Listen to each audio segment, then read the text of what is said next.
बच्चों, आज हम इस वीडियो में कक्षा 6 और 7 हिंदी प्रवाह कार्य पुस्तिका कार्यपत्रक 21 को हल करेंगे।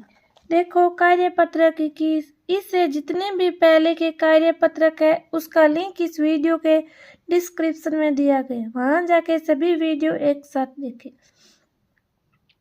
कार्यपत्रक 21, प्रश्न नंबर 1, दिए गए वाक्यों में से विशेषता बताने वाले शब्दों को छांट कर लिखिए। काला हिरण बहुत सुंदर है, तो इसमें काला सुंदर विशेषता बता रहे हैं।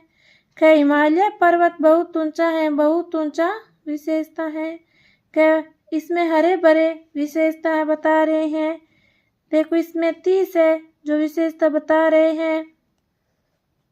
बड़े में देखो बहुत मीठा, ये विशेषता बता रहा है। 6 कम, ये विशेषता बता रहा है। 6 में सारी, ये विशेषता बता रहे हैं। इस प्रकार प्रश्न 1 को हल करना है। अब हम प्रश्न नंबर 2 को हल करेंगे। देखो बच्चों, प्रश्न नंबर 2, नीचे बॉक्स में दिए गए विशेषण शब्दों से वाक्य पूरा कीजिए। देखो, यह आम बहुत मीठा है।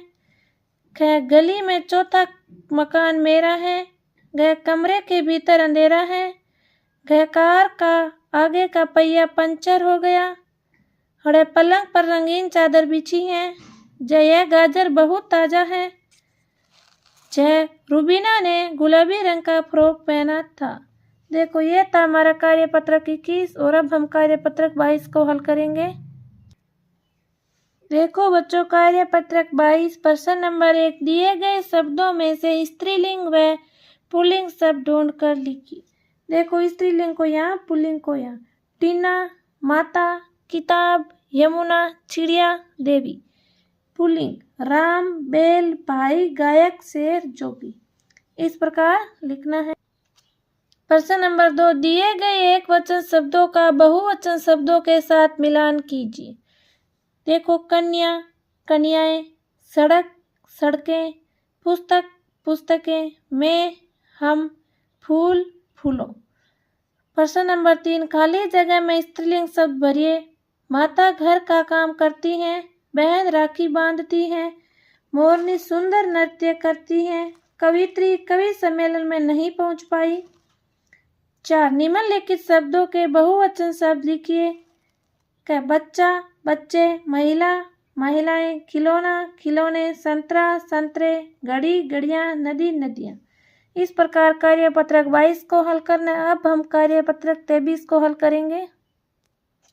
कार्यपत्रक 23, नीचे लिखी कहानी को 2-3 बार ध्यान से पढ़िए और कहानी में दिए गए खाली जगह में निम्न शब्दों को भरिए। देखो, इन शब्दों को इस कहानी में पढ़कर भरना है। घोड़े पर सवार एक यात्री ने एक गांव के समीप विश्राम करने के उद्देश्य से अपने घोड़े को रोका। वह स्वयं तो पेड़ की छांव में आराम करने लगा तथा घोड़े को उसने चरने के लिए मैदान में छोड़ दिया। घोड़ा चरते चरते कुछ देर निकल गया, जहां से कोई अजनबी हांकार अपने साथ ले गया। कुछ समय पश्चात यात्री को अपने घोड़े की चोरी के विषय में पता लगा। उसने इधर उधर नजर दौड़ाई। कुछ दूरी पर उसे डंडा पड़ा हुआ दिखाई दिया। उसने वह डंडा उठाया और गांव में पहुंचकर जोर जोर से चिल्लाने लगा, जिसने भी ने मेरा घोड़ा चुराया है वह उसे तुरंत वापस लौटा दे। एक अजनबी को गांव में इस प्रकार चिल्लाते देखकर सभी लोग उसके पास एकत्रित हुए। यात्री ने एक बार फिर चिल्लाते हुए कहा, मैं चोर को अंतिम चेतावनी दे रहा हूं कि वह मेरा घोड़ा लौटा दे, नहीं तो मैं वह करूंगा जो पहले किया था। डर के मारे भयभीत चोर ने यात्री को उसका घोड़ा लौटा दिया। यात्री अपने घोड़े को पाकर खुश हुआ। एकत्रित हुए लोग और चोरी यात्री के पास आए तथा बोले, यह तो बताइए कि आपने पहले क्या किया था। मैंने एक नया घोड़ा खरीद लिया था, यात्री ने मुस्कुराते हुए उत्तर दिया। देखो बच्चों, इस प्रकार कार्यपत्रक 23 को हल करना है। अब हम कार्यपत्रक 24 को हल करेंगे। कार्यपत्रक 24 प्रश्न नंबर 1, नीचे दिए शब्दों को शुद्ध करके लिखिए। बाहर, बाहर, शारीरिक, शारीरिक, अधीन, दीपावली, पत्नी, बीमारी, चिन्ह, मिठाइयाँ। प्रश्न नंबर 2, अशुद्ध, अशुद्धियाँ दो तरह से होती हैं, शुद्ध संबंधी तथा वाक्य रचना संबंधी। नीचे कुछ वाक्य दिए गए हैं, उन्हें आप शुद्ध करके लिखिए। देखो, अशुद्ध, बाहर से कोई को बुला दो।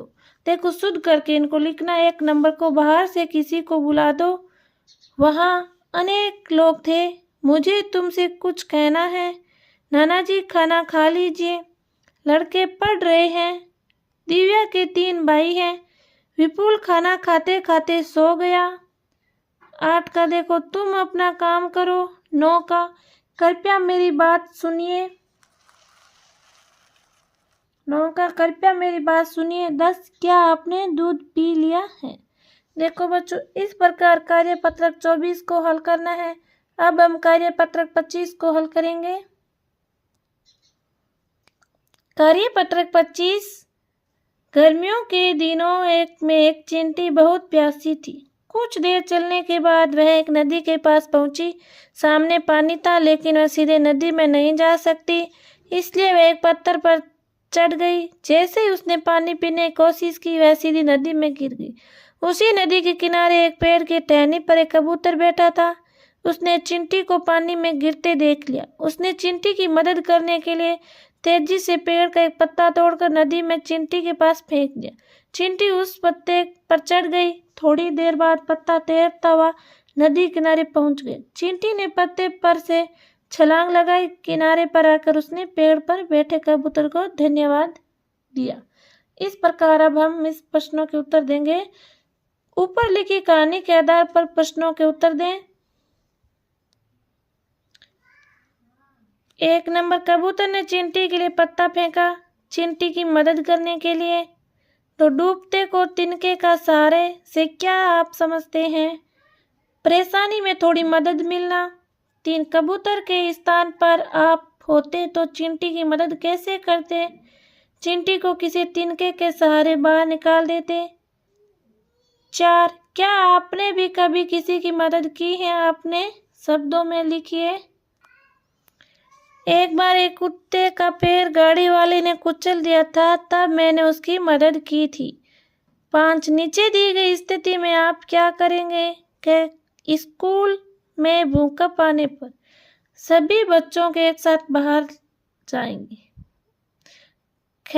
घर का पता भूलने पर पुलिस या अन्य किसी व्यक्ति की सहायता लेंगे। घर में चोर घुसने पर जोर से चिल्लाएंगे। परीक्षा में प्रश्नों के उत्तर न आने पर सोचकर याद करने की कोशिश कर लिखेंगे। देखो बच्चों, इस प्रकार कार्यपत्रक 25 को हल करना। देखो, आज हमने कक्षा 6 और 7 हिंदी प्रवाह कार्य पुस्तिका के कार्यपत्रक 21, 22, 23, 24 और 25 को हल किया है। और हमारे साथ बने रहे, चैनल को सब्सक्राइब कर ले ताकि हम अगला वीडियो भी लगाएंगे, ताकि आप समय पर कार्यपत्र कंप्लीट कर सके। बच्चों, वीडियो को ज़्यादा से ज़्यादा शेयर करें, चैनल को सब्सक्राइब करना ना भूलें। धन्यवाद।